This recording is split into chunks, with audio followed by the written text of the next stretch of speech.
Assalamualaikum warahmatullahi wabarakatuh.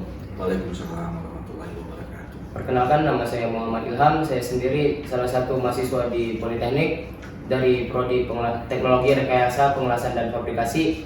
Di sini saya akan mewawancarai salah satu narasumber yang berlisensi dengan Bapak. Perkenalkan, nama saya Heri Angga. Saya di sini sebagai pada saat ini saya mempunyai PAUD dari UT, Ultrasonic Testing. Namun sebelumnya saya mempunyai sertifikat lisensi, saya mempunyai RTCC, saya mempunyai MT, PCN, PT PCN, UT PCN dengan PAUD CISWI. Dan saya punya ada TOEFL, ada indikator. Di sini saya ingin bertanya mengenai NDT. Yang saya tahu di suatu fabrikasi setelah melakukan pengelasan dibutuhkan pengecekan, dan pengecekan tersebut bernama NDT. Apa saja sih Pak metode yang terdapat di NDT itu? Oke, jadi bahwasanya NDT itu adalah pengujian yang tidak merusak. Jadi metodenya salah satunya pertama itu NDT itu ada namanya MT, PT, UT, radiografi, ada PAUD, ada TOEFL, ada auto UT, ada indikator. Jadi metode daripada untuk NDT. Nah, seberapa penting NDT itu di dunia oil and gas atau di satu produk untuk pengweldingan itu sangat penting sekali, karena kita NDT itu untuk pengujian yang tidak merusak. Artinya kita bisa subsurface dan surface. Nah, dengan tinggal metodenya lagi yang akan kita pakai sesuai dengan keinginan daripada klien itu, yang maunya metodenya apa aja yang harus dipakai. Bisa kita tahu ya bahwa banyak kali yang metode-metode di sini. Tapi di sini saya ingin mengetahui salah satu nih. Saya ingin mengetahui UT. UT sendiri, apa sih pentingnya UT? Metode UT ini di suatu fabrikasi, di suatu proyek Pak? Bahwasanya UT ini salah satu metode industri ultrasonic yang menggunakan gelombang ultrasonic. Ya, menggunakan gelombang tersebut, metode untuk pengecekan tidak hanya di pabrikasi, tapi juga bisa digunakan di produk-produk manufacturing atau pengecoran tentang logam. Jadi kita bisa untuk mendeteksi berapa tebal satu material, thickness gitu. Kalau ke welding kita akan apa indikasi yang ada di dalam in-service daripada welding, proses welding gitu. Ya, kayak contohnya salah satunya mungkin di dalam itu ada cluster porosity, ada slag, ada IV, ada lack of fusion.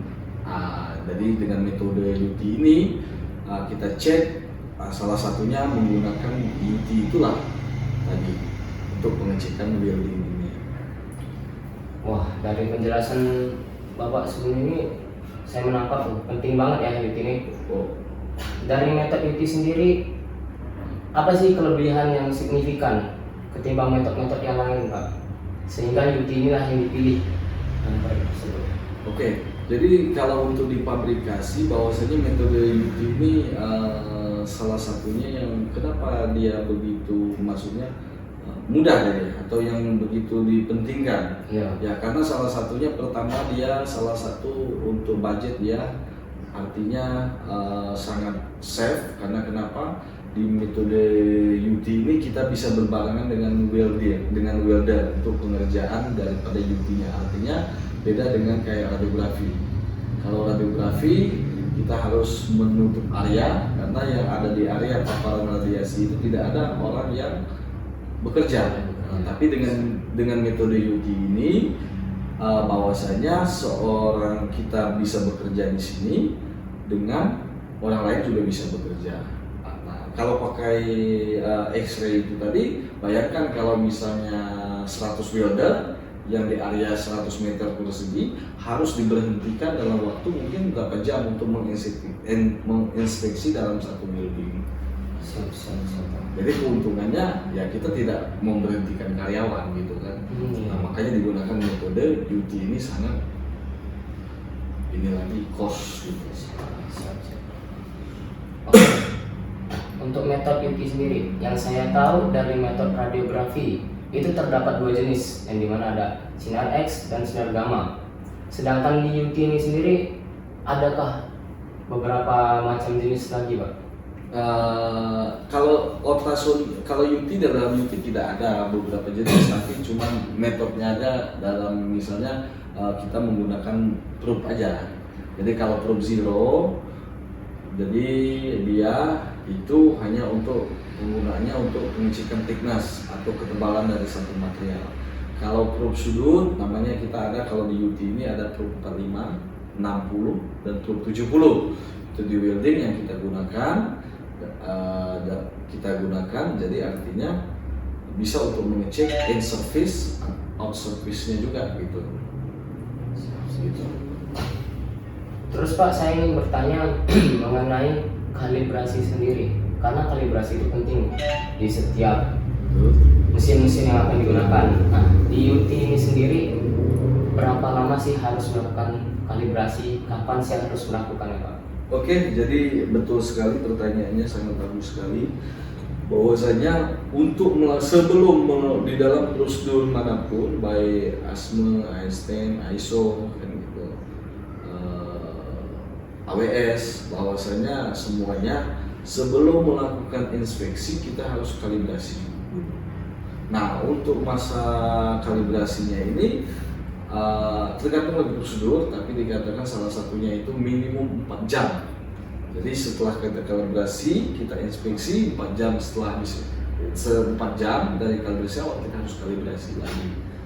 Ada salah satu prosedur itu yang mengacu ke sana. Nah, karena kalau kalibrasi ini begitu penting gitu. Sebelum melakukan inspeksi kita tidak bisa melakukan inspeksi sebelum kalibrasi. Sebegitu mandatorinya. Baik. Terus Pak, saya ingin bertanya mengenai UT-man. UT-man sendiri itu apakah terbagi level-levelnya di dalam metode ini atau gimana nih, Pak? Ya, betul sekali. Bahwasanya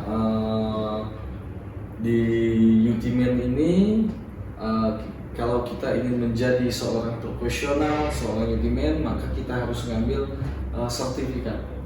Ya, sertifikat ada level 1, ada level 2, ada level 3. Level 1 itu minimal 40 jam untuk training, level 2 itu 80 jam training, dan level 3 itu berdasarkan experience dan juga tes, ada ujinya lagi. Ada lembaga yang mengeluarkan lagi untuk menjadi seorang level 3. Terus Pak, saya ingin bertanya mengenai, ya tahu sendiri lah, para pekerja-pekerja ini bertanya berapa sih gajinya. Untuk UT-man ini sendiri, salari yang dikeluarkan proyek tersebut berapa, Pak? Setiap level-levelnya, Pak? Oke, untuk pada saat ini, itulah uniknya dunia NDT.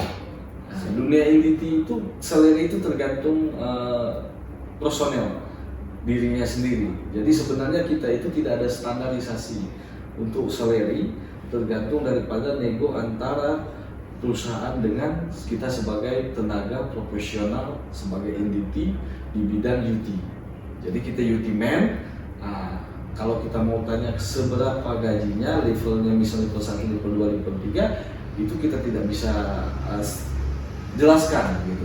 Karena dunia NDT itu misteri. Artinya misteri itu bahwasanya seorang profesional NDT tergantung kebutuhan daripada pihak owner. Dan walaupun kita sudah punya semua, belum tentu kita bisa. Ada namanya mock-up lagi, ada namanya interview lagi. Karena tergantung daripada spek kliennya. Nah, bisa aja gajinya mungkin di $100, $200, tergantung kitanya juga.